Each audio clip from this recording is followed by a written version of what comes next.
All right, let's jump into this deep dive into the story of John Francis Roche, a name that might not be familiar to everyone, but Oh, it should be. Trust me. It's a case, well, let's just say it's one that stays with you. definitely, and that's why we're doing a deep dive, right? We had tons of requests from listeners to really dig into this one. And for good reason. There's a lot more here than just a typical serial killer story, that's for sure. Right, we're not just gonna like list off the crimes and be done with it. I mean, those are horrific, obviously, but Exactly. It's the ripple effects, the impact on other cases, the possibility of innocent people caught in the crossfire. that's what really makes this one stand out. And to do that, we've got, well, a lot of material to work with: court records, newspaper articles from back in the day, and Don't forget the confessions, his own words, which are, well, chilling, to say the least. so, mission here is to piece it all together, right?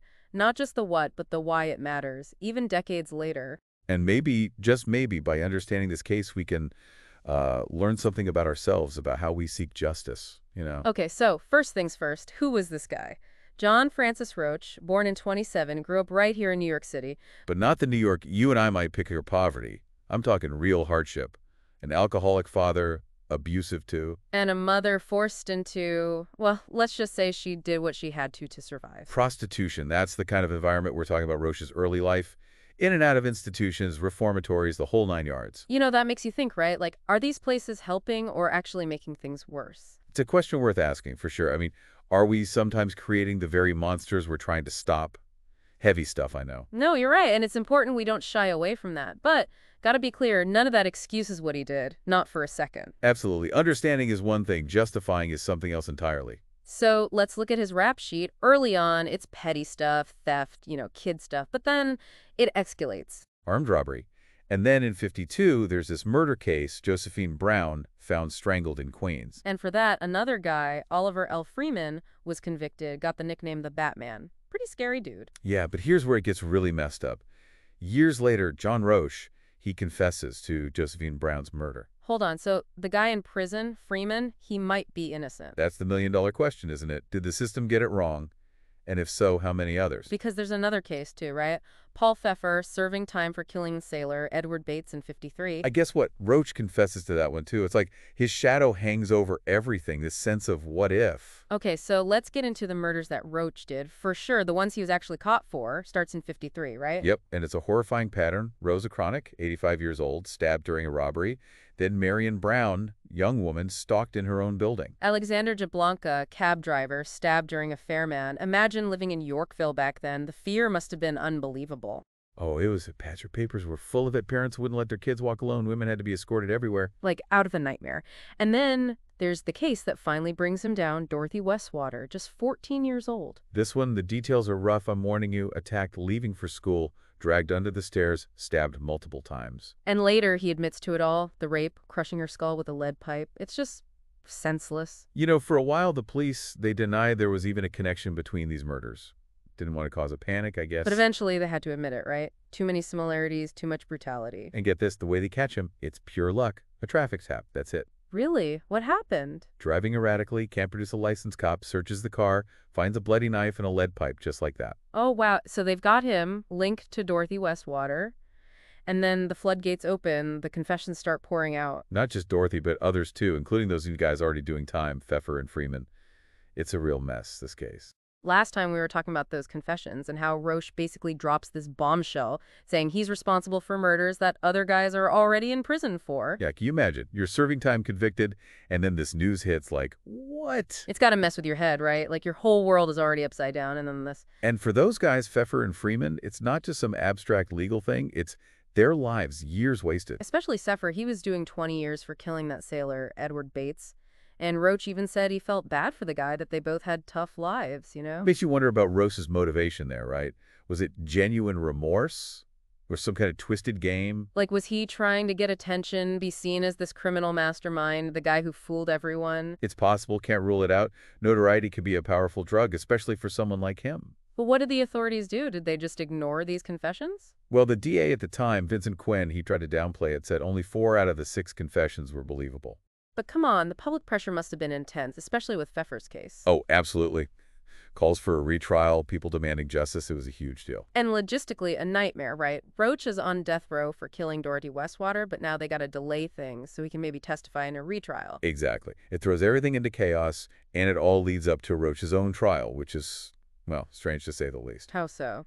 He didn't fight it, not really, seemed resigned to his fate, almost like he wanted to be punished. His lawyer, James Murray, he tried the insanity defense, even said Roach's mind was like scrambled eggs. Pretty graphic. But Roach, he shot that down. He wanted the death penalty, not some cushy mental hospital. That's wild. What goes through a person's mind to want that? Was it guilt or something else? Hard to say, maybe both. But there's this quote from Roach about Dorothy Westwater, the young girl. Yeah, he says he's sorry he killed her, but only because he thought she was older, 18 instead of 14. Chilling, right? Like, the age is the problem, not the taking of a life. It shows you just how warped his thinking was. So, jury doesn't buy the insanity plea, and Roche gets sentenced to death. But before that, there's Pfeffer's retrial. What happens there? Well, it proves that doubt can be a powerful thing. Despite Roche being convicted of other stuff, the charge against Pfeffer for Bates' murder, dismissed. Wow, so Roche's confession actually helped free an innocent man. That's crazy. It shows you how complex this all is, how one thing can lead to another, good or bad. But what about Oliver Freeman, the guy convicted of killing Josephine Brown? Did he ever get a retrial? You know, it's funny, the sources we looked at, they don't really say what happened to him. Did he stay in prison? Was he released? It's a mystery. Man, that's heartbreaking to think about, spending all those years locked up for something you didn't do. But let's get back to Roche. His execution was set for January 56, right? Yep, and there were some details about his final hours. Kind of strange stuff, actually. Like what?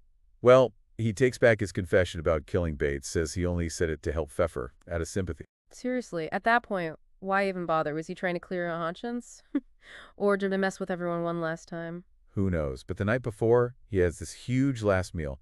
Fried chicken, French fries, potatoes, tomato salad, strawberry shortcake, rolls, ice cream, coffee, cigarettes, the whole works. Wow, going out in style, I guess, if you call it that.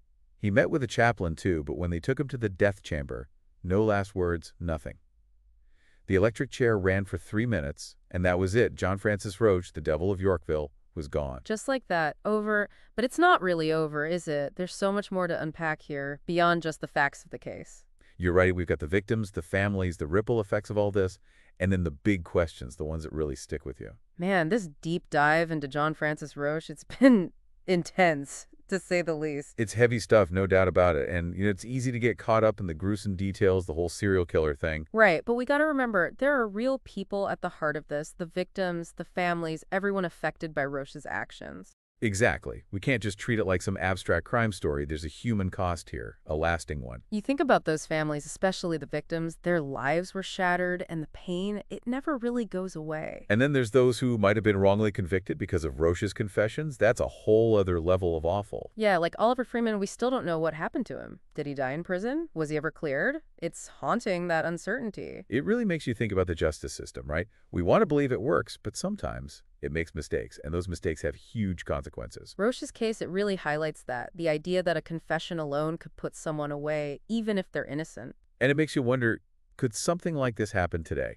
With all the technology we have now, DNA and all that. I mean, we've come a long way, but still, false confessions happen. People crack under pressure, or they want attention, like Roche maybe did. Exactly. So the risk is always there, and that's pretty sobering when you think about it. It is, but I guess we can learn from cases like this, right? Be more careful, more skeptical, especially when it comes to confessions. Absolutely. And we got to keep pushing for reform, for better safeguards so the innocent are protected.